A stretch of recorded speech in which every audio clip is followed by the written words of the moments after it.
If you're thinking about grooming your cat, you're going to need to know how to do it. First of all, make sure your cat really needs to be groomed. Cats are generally self-cleaning, so unless you have a cat that's sick or just hasn't really groomed efficiently for himself, you're not going to need to give them a bath or really clean much of their ears or their eyes.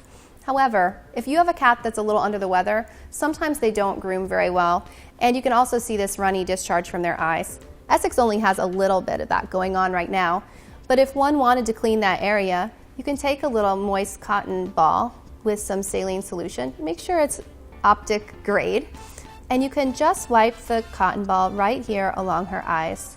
Make sure as soon as you do that, you give her a treat, because we want Essex to find this to be as comfortable and fun as possible.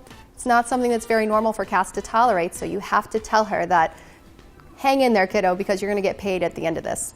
Now, if you're thinking about doing your cat's ears, you ought to think twice about that unless you have a veterinarian's instruction.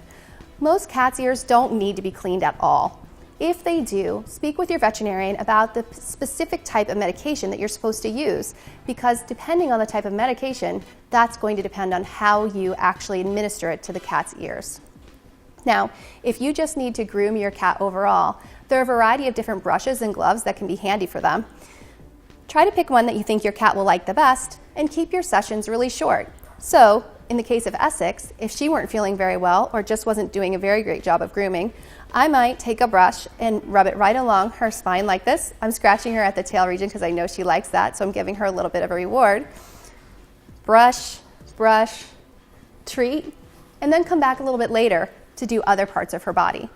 Don't get settled in and feel like you have to do the entire session at one time, because you can see even when I pet Essex like this, which she kind of likes, she also gets a little bit agitated.